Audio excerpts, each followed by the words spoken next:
नमस्कार, मैं आकाश शर्मा आप सभी के बीच में हूँ आज 10th म्यूज़िक थ्योरी क्लासेस के साथ। आज हम बात करेंगे गायन शैली की। गायन शैली का मतलब होता है सिंगिंग स्टाइल, कि हम किस प्रकार की सिंगिंग कर रहे हैं, उसका तरीका कौन सा है, वो शैली कौन सी है, वो स्टाइल कौन सी है। जैसे आपने बहुत बार सुना होगा गीत, गज़ल, भजन, शब्द, इस तरह से आपने बहुत से गाने भी सुने होंगे। तो हम यहाँ पर हिंदुस्तानी क्लासिकल म्यूज़िक मतलब हिंदुस्तानी शास्त्रीय संगीत की बात करेंगे, जिसके अंदर हम सिर्फ शास्त्रीय जो गायन शैली है उनकी बात करने वाले हैं। तो आज हम बात करेंगे ध्रुपद गायन शैली की। ये हमारे हिंदुस्तानी शास्त्रीय संगीत में बहुत ही महत्वपूर्ण प्रश्न है और मैं बात कर रहा हूँ 10वीं क्लास की ध्रुपद गायन शैली। इस गायन शैली का आविष्कार किसने किया, कब हुआ, यह कैसे गाया जाता है, तो ध्रुपद गायन शैली की चर्चा अब हम इस वीडियो में करेंगे। तो आप सब जुड़े रहिए और जानिए ध्रुपद गायन शैली के बारे में, जो कि 3 नंबर का प्रश्न आपके बोर्ड एग्जाम में आएगा। तो जुड़े रहिए इस वीडियो के साथ, अंत तक इस वीडियो को देखिएगा ताकि हम ध्रुपद गायन शैली के बारे में जान सकें। Hello everyone, this is the Akash Sharma here. आप सभी का हार्दिक स्वागत है मेरे इस YouTube channel Akash the sky music education पर। तो जल्दी से इस चैनल को सब्सक्राइब कीजिए और बेल आइकन को प्रेस कीजिए ताकि आपको सबसे पहले वीडियो मिले जहां हम चर्चा करेंगे म्यूजिक के विषय पर।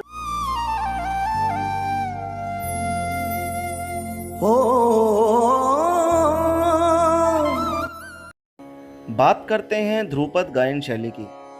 ध्रुपद शब्द 2 शब्दों से मिलकर बना है, ध्रुव और पद। मैं यहाँ बताना चाहूँगा, ध्रुव का अर्थ होता है अटल, जो ना हिले, और पद का अर्थ होता है स्थान। इसलिए ध्रुपद का अर्थ हुआ जो अपने पद पर अटल रहे। ध्रुपद गायन शैली का आविष्कार किसने और कब किया, यह अभी तक ज्ञात नहीं हो पाया है। ध्रुपद गायन शैली का आविष्कार कब हुआ, किसने किया, यह अभी तक हम नहीं जान पाए हैं। इसके आविष्कार के संबंध में विद्वानों के बहुत से मत हैं।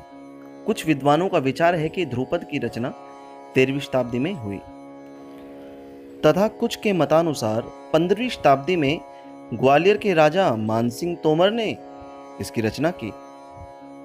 मत चाहे कुछ भी हो, इतना तो निश्चित रूप से कहा जा सकता है कि राजा मानसिंह तोमर ने ध्रुपद गायकी के प्रचार में बहुत हाथ बटाया।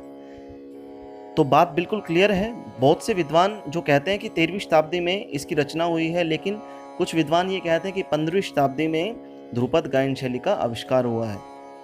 15वीं शताब्दी में ग्वालियर के राजा मानसिंह तोमर ने इनका आविष्कार किया, इनकी रचना की। और जैसा कि शास्त्रों में पढ़ने को मिलता है कि राजा मानसिंह तोमर ने बहुत से ध्रुपद गाए और रचे और उसके प्रचार में प्रसार में हाथ भी बंटवाया। अकबर के समय में तानसेन और उनके गुरु स्वामी हरिदास, बैजू बावरा और गोपाल आदि प्रख्यात गायक ध्रुपद ही गाते थे। ये उस समय की बात है, 15वीं शताब्दी में, जब राजा मानसिंह तोमर थे। तो उनके समकालीन अकबर भी थे और अकबर के समय में तानसेन थे, उनके गुरु थे स्वामी हरिदास, बैजू बावरा थे और गोपाल भी थे, जिन्होंने बहुत से ध्रुपद गाए। ध्रुपद के 4 भाग होते हैं, स्थाई, अंतरा, संचारी और अभोग। ये ध्रुपद गाने का स्टाइल है, उसका तरीका है कि ध्रुपद के 4 भाग होते हैं, पहले स्थाई, फिर अंतरा, फिर संचारी और अभोग। इसके शब्द अधिकतर ब्रिज भाषा में होते हैं। इसके शब्द अधिकतर ब्रिज भाषा के होते हैं। ध्रुपद गंभीर प्रकृति का गीत है। इसे गाने में कंठ और फेफड़ों पर बल पड़ता है, इसलिए इसे मर्दाना गायकी भी कहते हैं।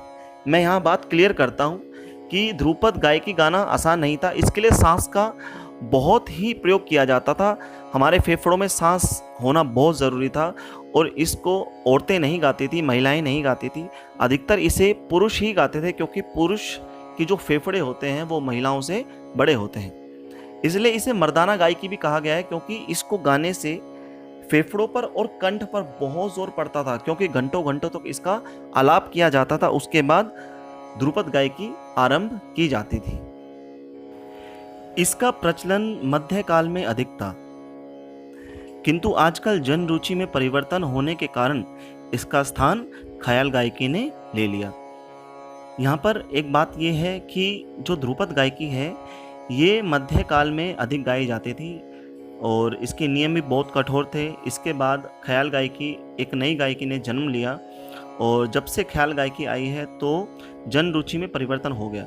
मतलब जो श्रोतागण हैं वो ख्याल गायकी को पसंद करने लगे और धीरे धीरे ध्रुपद लुप्त होता चला गया और इसका स्थान ख्याल गायकी ने ले लिया। ध्रुपद गायकी में वीर और श्रृंगार रस की प्रधानता होती है। वीर रस का मतलब होता है कि जब राजा अपने सैनिकों के साथ युद्ध क्षेत्र में जाता था तो वहाँ का जो राजगायक था वो क्या करता था, ध्रुपद गाता था और उसके अंदर ऐसे ऐसे शब्द डालता था जिससे जितने भी शूरवीर हैं जो युद्ध क्षेत्र में जा रहे हैं उनको थोड़ा जोश मिले, उनका साहस बढ़े। तो उस ध्रुपद गायकी में उनकी वीरता का गुणगान होता था, उनकी वीरता की गाथा सुनाई जाती थी जिससे उनके अंदर जोश आता था, साहस आता था और वो युद्ध मैदान में लड़ने के लिए तैयार रहते थे। ध्रुपद खुले बोलों की ताल पर गाया जाता है। चार ताल, ब्रह्म ताल, सूल ताल, तीव्रा ताल, मत ताल, शिखर ताल आदि पखावज के तालों में गाया जाता है। ध्रुपद की संगति पखावज से होती थी, किंतु आजकल पखावज का प्रचार कम होने से लोग तबले के साथ भी ध्रुपद गा लेते हैं। ध्रुपद में सर्वप्रथम नोम तोम के आलाप से विस्तार किया जाता है। ध्रुपद गायकी में धीमी गति से गीत को आरंभ किया जाता है, फिर लयकारियों का प्रदर्शन किया जाता है। यह लयकारी दुगुन, चौगुन, पचगुन और छठगुन भी की जा सकती है। इसमें ख्याल के समान आलाप तानों का प्रयोग नहीं किया जाता, बल्कि ध्रुपद पूर्ण रूप से गमक और मींड युक्त होता है। प्राचीन काल में ध्रुपद गायक को कलावंत कहा जाता था। तो मैं यहाँ एक बार फिर से बात क्लियर कर रहा हूँ, जहाँ तक आपको समझ में आ गई होगी, लेकिन फिर भी मैं आपको समझा देता हूँ कि ध्रुपद जो है वो खुले बोलों की तालों पर चलता था, ठीक है, उस पर ही गाया जाता था। पखावज के ऊपर गाया जाता था, जैसे सूलताल है, ब्रह्मताल है, शिखर ताल है, तीव्रा ताल है, इन तालों में ही उनको गाया जाता था। आजकल पखावज नहीं मिलता, इसलिए ध्रुपद को तबले पर भी गाया बजाया जाता है।